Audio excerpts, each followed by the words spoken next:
In the latter half of 1966, blues rock guitar legend Jimi Hendrix was living with his girlfriend Kathy Etchingham in a small flat in London.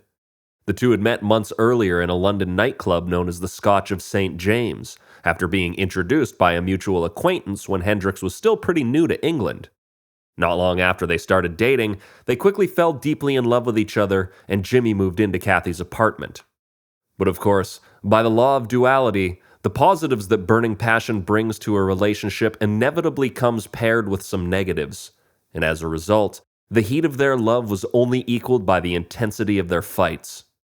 One such episode of the former happened as Kathy was cooking dinner one night, and Jimi helped himself to a taste test of her mashed potatoes.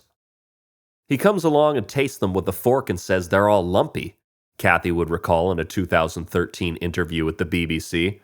I knew he couldn't cook himself, and that's how the argument started. It ended with my screaming and shouting, throwing plates on the floor and marching out. Kathy went to stay at her friend's house for the night, leaving Jimi alone at home with a heart full of distasteful sentiments.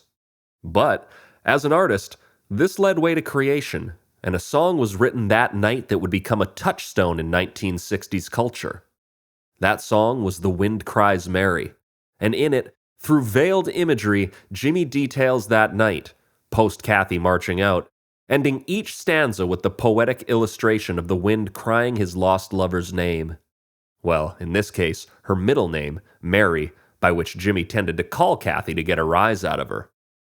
He starts his first verse out by detailing the end of that night, singing, "After all the jacks are in their boxes, and the clowns have all gone to bed, you can hear happiness staggering on down the street. Footprints dressed in red. And the wind whispers, Mary." According to Kathy, during their squabble, Jimi kept accusing her, as many lovers do in such situations, of playing games. This is why the children's game of jacks is mentioned. In fact, games will play an underlying theme in the opening two verses, a subject we'll return to momentarily. But first, when Jimi then says, "The clowns have all gone to bed," he's speaking of an image that would show up on the television screen after the stations went down for the night in England, staying there until morning when they started up again, something that no longer happens in today's 24/7 broadcasting world. In those days, Kathy explained, when the television finished at about 11 o'clock, there was a test card with a clown and a girl. The footsteps staggering down the street, of course, were Kathy's. So Jimi is simply detailing his circumstances after Kathy had left. And you can picture it clearly when the story is decoded. The fight, or games, are over. Jimi's in the empty flat with the TV on displaying the late-night test card. And all he can hear is the wind blowing outside, accenting the storm in his mind which is tortured by her name. A broom is drearily sweeping up the broken pieces of yesterday's life, he then sings in reference to the broken shards of dinner plate he had to clean up off of the floor, pieces which served as a metaphor for their broken love. Somewhere a queen is weeping, he then sings about Kathy, wherever she was. Somewhere a king has no wife, he then sadly sings about himself. And the wind, it cries, Mary. Again, as we now know the backstory, and the veil is lifted, these poetic stanzas paint a vivid picture of the scene Jimi is verbally painting. She is left, and he is left to try and pick up the pieces of the life he once knew and cherished, with the storm inside his head now screaming the name of his lost love. But, as mentioned, another underlying theme also hides within these lines, the theme of games, as the royal family of playing cards has been subliminally named throughout the story. First the Jack, then the Queen, who we know is dressed in red, implying she's fittingly the Queen of Hearts, that being Kathleen Mary Etchingham, the Queen of Jimi's heart, and of course the King, representing Jimi himself. But that's not all. Not to be overlooked is the Joker, whose mention is coded in the test card of the clown, 4 cards being mentioned while not actually being mentioned at all. And somewhat reminiscent of the brilliant wordsmithing of Jimi's lyrical hero, a certain Mr. Bob Dylan, in particular when he sang about the Joker and the thief in All Along the Watchtower, a song covered by Hendrix, one of his biggest hits in fact.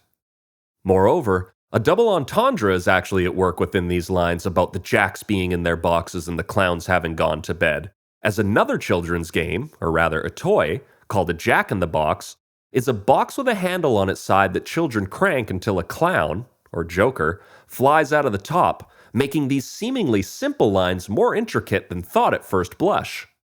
In any case, after a beautiful musical interlude, with a guitar solo that no doubt served as a major influence on guitarists around the world, most notably Pearl Jam's Mike McCready on Yellow Ledbetter and Stevie Ray Vaughan's Lenny, Jimi returns to his vocals, telling the sad tale of the lonely morning to come. The traffic lights they turn blue tomorrow, and shine their emptiness down on my bed, he sings, using the color blue to express his depression over the situation, while simultaneously painting the picture of a man so defeated he can't get out of bed. The next lines, "The tiny island sags downstream, 'cause the life that lived is dead, and the wind screams Mary," these are fairly ambiguous. The second part makes well enough sense, but it's unclear what the tiny island is a reference to. However, a few reasonable estimations enter the mind as what it likely means. First, Jimi, a young man from Seattle, hadn't been living in the UK for very long at all by the time he wrote The Wind Cries Mary. And with the love of his life leaving him that night, the very woman whose home he was living in, he may have been saying the life he was living in the UK, a small island compared to the United States, was over. Something sagging downstream painting the image of a dead body being carried away by the water. The tiny island sags downstream because the life in Britain he was living has died. It's very possible the island is England. However, the island may also refer to Jimi himself. An island is used in lyricism commonly enough to depict a lonely individual. For instance, at the very time this song was written, Simon and Garfunkel's I Am a Rock was being played on the radio regularly, in which, after discussing intense feelings of isolation, loneliness, and depression, each verse ends with the statements, "I am a rock, I am an island." These lines are in response to John Donne's poem, No Man is an Island, which explores the interconnectedness of mankind. The opposite, of course, being the idea of being completely disconnected from everyone else, being alone, being an island. This could very well be what Jimi is saying with the tiny island sags downstream. He and Kathy, the king and queen mentioned in the second verse, were, together, a mighty continent of a kingdom. Now, alone, he's just a mere tiny island, floating lifelessly downstream, because the life that they once lived is now dead. With those propositions, we'll move on, and I'll encourage you to comment below what you make of this line. In any case, the fourth verse, while just as ambiguous as the rest, is nonetheless, like the first two, possible to decode having been provided the key information as to what situation the song was written after. To finish the piece, Jimi posits the question, will the wind ever remember the names it has blown in the past? And with this crutch, its old age and its wisdom, it whispers no, this will be the last. And the wind cries Mary. Here, Jimi is declaring the women in his life which came and went before Kathy, referred to here as the names the wind has blown in the past, will all be forgotten. Kathy, the true love of his life, will be the last. As the Evening Standard quoted Jimi having once said, Kathy is my past girlfriend, my present girlfriend, and probably my future girlfriend. My mother, my sister, and all that bit. My Yoko Ono. To look back and witness the closeness of John and Yoko at the time that statement was made would be to truly show its strength. Along with these brilliantly imaginative, illustrative, and intricate lyrics in The Wind Cries Mary, Jimi also wrote Foxy Lady and Gypsy Eyes about Kathy, showing who was inarguably head over heels in love with her.